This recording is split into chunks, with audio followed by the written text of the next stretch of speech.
Hey, welcome to the Bible Forum. It's 8 o'clock on a Sunday night. This is June 18th, and we're going to spend the next 2 hours together. We're going to look at life through a biblical lens, and we're going to solve all the problems of the world in 2 hours or less. We're broadcasting live on Facebook. At least that's the theory. I haven't been able to verify that yet, but we think that's the way it's working.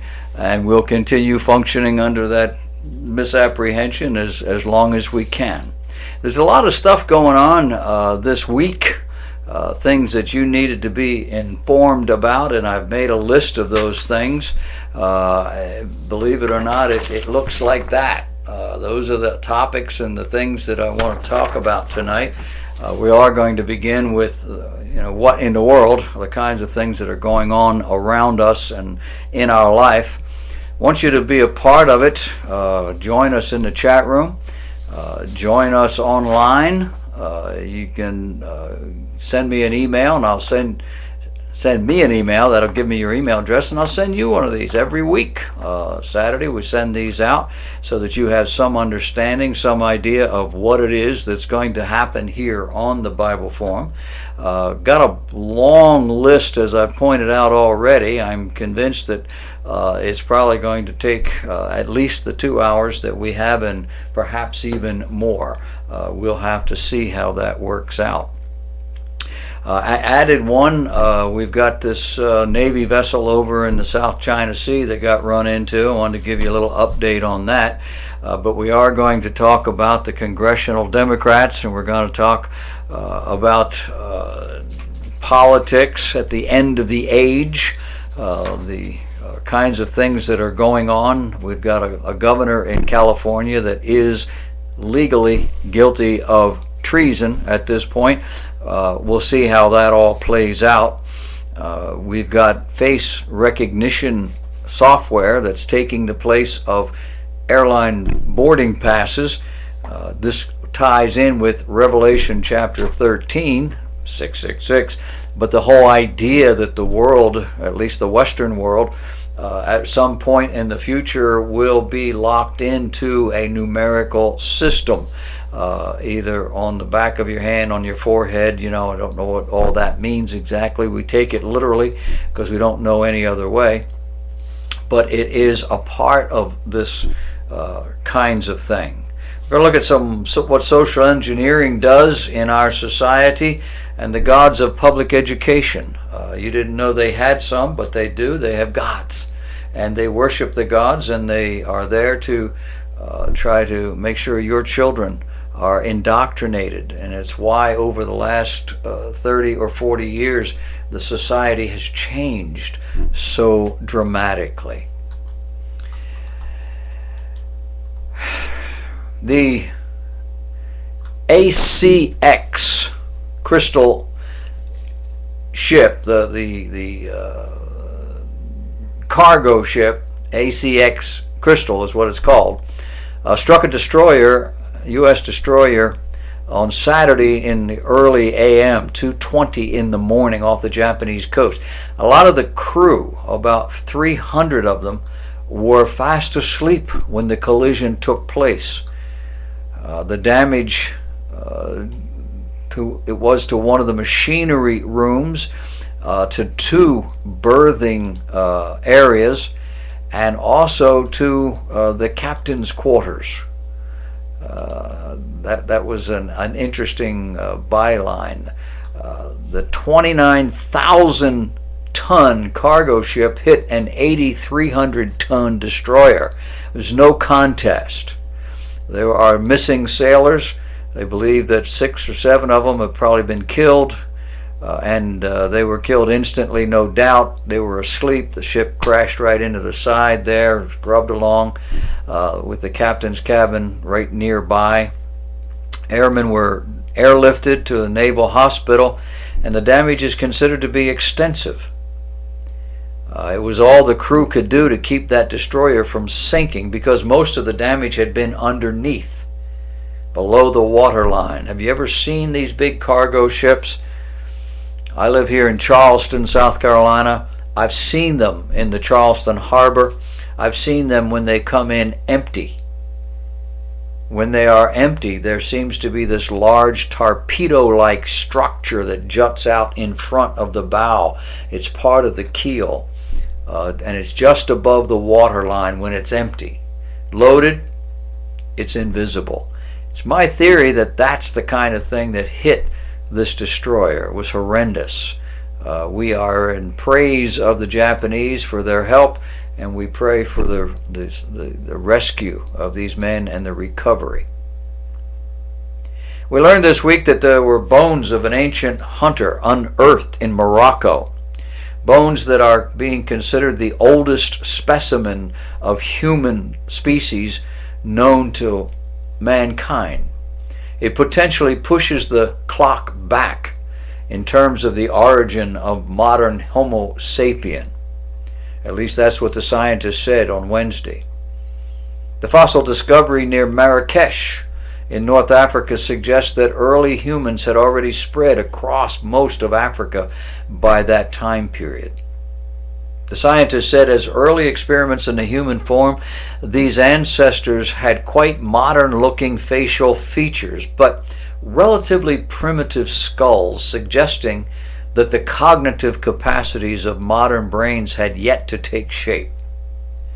According to Dr. Hublin, quote, their faces were likely so contemporary in appearance that they might pass unnoticed on a crowded city sidewalk, although they might need to wear a hat to disguise their skull's elongated shape.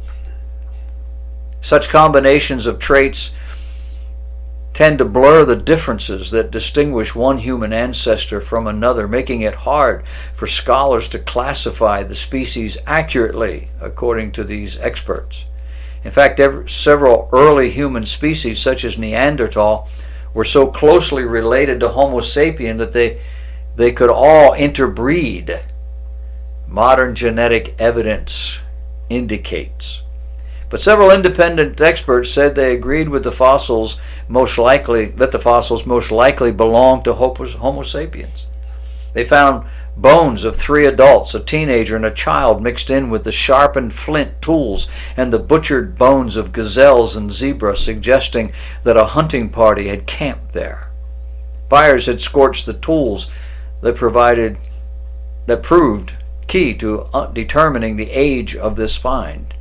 And taking everything into account, they claim it leads us to conclude that 300,000 years old is the best age for these particular fossils. What do you get from all of this? Human history is about 7,000 years long.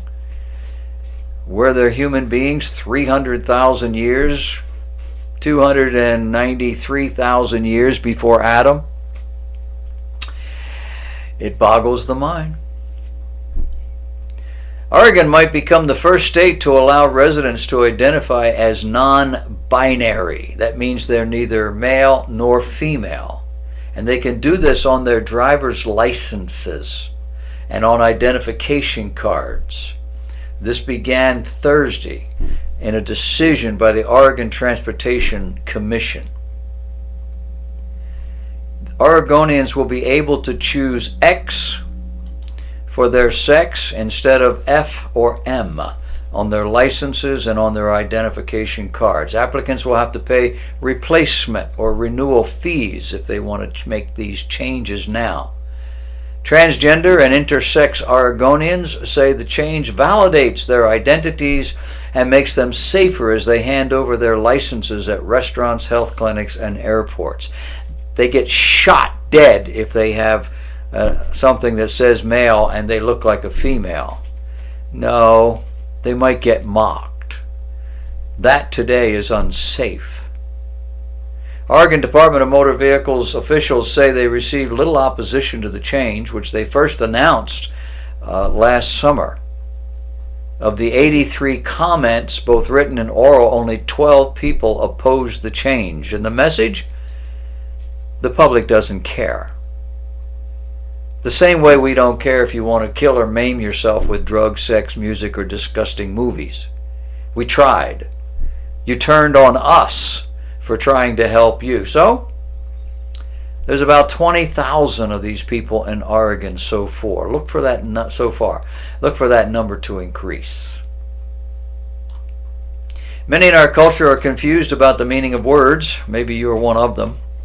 I'm not just talking here about what counts as fake news or the typical contortions that various politicians put on their own language in order to distort clear facts, though that in and of itself is something of a worrisome trend. But here's a growing, increasingly common phenomena.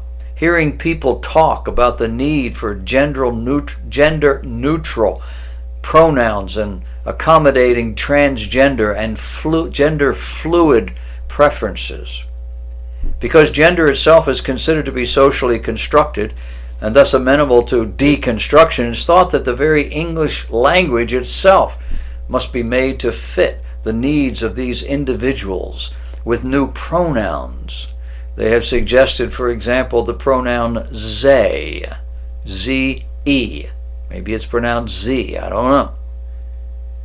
All this might look troublesome at first glance, and there are valid reasons for concern. The great science fiction author George Orwell showcased the dangers of top-down politically motivated manipulation in his book he entitled 1984. But those of us, like Orwell, who see the worrisome trajectory in this development should take comfort in the fact that there are very few new arguments under the sun. This and subjects like this will be discussed later on. We're going to come back to this later in the show. Nearly 200 Democrat members of Congress have filed a lawsuit against President Donald Trump, alleging that he violated the Constitution by not dispelling his ties to the Trump Organization or failing to request permission from Congress to accept foreign gifts and benefits. They say, quote, "We do this not out of any sense of pleasure or partisanship, but because President Trump has left us no other option." That from Representative John Conyers of Michigan, who filed the 37-page complaint in federal court this past Wednesday. This is called "The Beat Goes On," or "Death by 1,000 Cuts." Democrat Senator Chris Van Hollen of Maryland said, quote, "No American should have to wonder if President Trump is putting his personal wealth before the interests of our country. But at every turn," he says, "we are forced to confront this issue, and we simply don't know the answer." The president, on his behalf, released records this week showing how he divested his holdings when he was elected president. And we hope that that would satisfy them. But you know it will not. Not every Democrat is in harmony with the idea of filing this lawsuit, however. And the announcement comes less than a day after D.C. and Maryland attorneys general announced a joint lawsuit against Trump for what they called flagrantly violating the Foreign Emoluments Clause outlined in the Constitution, in which he is required to request permission from Congress prior to accepting any foreign gifts or benefits from foreign governments or citizens. Now, we don't know if he's done any of this, but we want to make sure that he doesn't. The Freedom From Religion Foundation announced the news of their new website. They call it Unpleasant Companion. The new site draws its inspiration from Richard Dawkins' book, The God Delusion, and offers a searchable database of Old Testament verses, which they say proves that God is indeed the most unpleasant character. Meaning, the God of the Old Testament is arguably the most unpleasant character in all fiction, jealous and proud of it, a petty, unjust, unforgiving control freak, a vindictive, bloodthirsty ethnic cleanser, a misogynistic, homophobic, racist, infanticidal, genocidal, filicidal, can't say it right, pestilential, megalomaniacal, sadomasochistic, capricially malevolent bully. That's from Dawkins' book, chapter 2. That's what he thinks of our God. After receiving pushback for this particular sentence, Dawkins asked Freedom From Religion co-president and pastor turned atheist Dan Barker to help him back up the claim. And together they've written a book. It's called God, the Most Unpleasant Character in All Fiction. And it lists verses for each description that Dawkins has provided. Verses from the Bible. In addition, Barker argued that Dawkins was too kind in his description of God and contributes 8 further descriptions that he sees in Scripture. Pyromaniacal, has to do with fire. Angry, merciless, curse-hurling. Fascicidal, I have no idea what that one is. Cannibalistic, and slave-monger. Wow. The site built by the Freedom From Religion Foundation contains lists of Bible verses supporting each of the characteristics Dawkins and Barker attribute to God. And I say there you have it. These men have said it all out. They've written a book. Case closed. Or is it? Israel's back in the news. The goat in Israel is speckled. It dates back to Jacob and Laban in Genesis chapter 30. It is not native to Israel, but rather brought there by Jacob upon his return with 2 wives.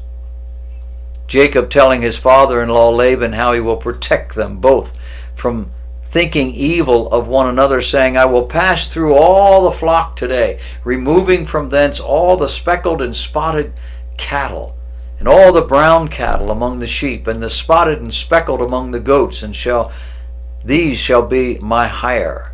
So shall my righteousness answer for me in time to come, when it shall come from my hire before thy face. Every one that is not speckled and spotted among the goats, the brown among the sheep, shall be counted as stolen. I will count them that way, and I will get rid of them. This speckled goat, after a journey as dramatic as anything in the Bible, the first of Jacob's speckled sheep, born in the land of Israel, has made its appearance last month in the Jordan Valley. 2,000 years. One Torah codes expert found an amazingly precise and detailed description of the flock's arrival and the role it will factor in bringing the 3rd temple. The precious flock of 119, Jacob's sheep, finally returned in November after a journey of 2,000 years. Experts believe the unique breed originally raised by Jacob accompanied the Hebrews into slavery in Egypt and from there spread all over North Africa. The Moors traded them to Spain and then to England. Collectors have since brought them to North America. They are considered a heritage breed, meaning the sheep retain many of their genetic traits. They thrive in desert climes and have 4 horns. Despite the nearly non-stop travel that brought them from western Canada to central Israel, the 30 pregnant ewes were as hardy as their biblical ancestors, birthing healthy lambs in the Jordan Valley, just as their ancestors did in the time of the biblical patriarchs. These sheep are the breed that was offered up as a sacrifice in the first and the second temples. And it is for this reason that the owner of these sheep in Canada applied to the agricultural ministry to change the status of the sheep. Now, for the first time, the ministry has declared a breed of sheep as a protected species. How's that? We'll come back to that a little bit later as well. While we're on the subject, here's a man who was desperately ill with what the blurb said was the most debilitating sickness a man could ever experience. It occurred in April of 2011, long before Donald Trump announced his candidacy for president of these United States. And in his dream, or in his prophecy, he offers a fairly detailed analysis of what would happen 5 years later in American politics. It's being called a prophecy. Is this a prophecy from God? We'll talk about it. Richard Dawkins has come out on a number of subjects. Recently, he has come out on Islam. Richard Dawkins is arguably the most famous atheist alive today. He recently told listeners at a science festival in the United Kingdom that he believes Islam is the most evil religion in the world today. Here's what he said at the Cheltenham Science Festival last week, according to a report from the Telegraph. Quote, "It's tempting to say all religions are bad, and I do say all religions are bad. But it's a worse temptation to say all religions are equally bad, because they're not. If you look at the actual impact that different religions have on the world, it's quite apparent that at present the most evil religion in the world has to be Islam. It's terribly important to modify that, because of course that doesn't mean all Muslims are evil. In fact, very far from it. Individual Muslims suffer more from Islam than anyone else." Dawkins was commenting in the wake of the terrorist attacks in Manchester and London that left dozens of people dead. What makes this religion so evil? The people who believe in it take it literally. That's what makes a religion evil, that you would take it literally. We'll come back and talk about that a little bit later. While we're talking about Islam, a blog from Loretta Proley of Utica, New York has gone viral. She outlines what her family found when they moved to Utica, New York. The piece is entitled, "My Hometown is Gone." And inquiring minds want to know who took it. Well, Utica is the city nicknamed by the United Nations as the city that loves refugees. The first thing that Loretta noticed during the Obama era was the conversion of an old Methodist church into a mosque. The next was that Muslim immigrants were increasingly put in local positions of bureaucratic power. To help us understand, she points out that social workers at the school, the social worker at the school is Muslim. The administrator who okays homeschooling is Muslim. The Child Protective Services worker is Muslim. The nurse practitioner at the ER is Muslim. The doctor at the ER is Muslim. But that wasn't what upset her, alarmed her. In 2015, a 26-year-old Bosnian refugee in Utica was arrested for supporting ISIS in Utica, New York. She says, "When I mentioned the arrest of this ISIS supporter to a local businessman at one of the meetings, he got a very serious look. And he said Utica was full of ISIS. And the local police were very, very worried." As the post-industrial economy of upstate New York continued to collapse, Loretta's husband lost his job. Attempting to find temporary relief through food stamps, Loretta went to the local Department of Social Services, and what she found there was a bureaucratic nightmare. Even though her family had no income and 4 children, her application for food stamps was rejected.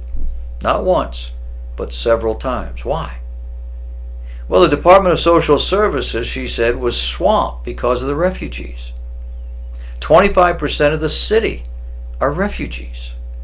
Virtually all the refugees are on some form of government aid. And when they apply for welfare, they don't do it as an independent entity the way she did. They go through their refugee resettlement agency, who deals with the Department of Social Services for them. So basically, Americans get the short end of this stick, and the refugees get taken care of.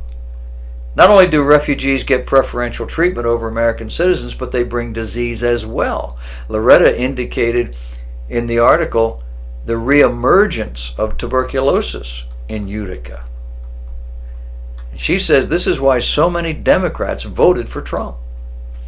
Americans are getting squeezed out by non-Americans at multiple levels. The county where Utica is located is historically a Democrat county, but it went for Trump in the 2016 presidential election. Surprise! Americans can see that they're being forced to accommodate non-Americans to their own detriment and expense. Loretta states in response to the article that she has received harassing messages and even death threats from Muslims and non-Muslims alike, leading her to call the police. Eventually, the family moved. That's what was going on this week while you were busy doing other things.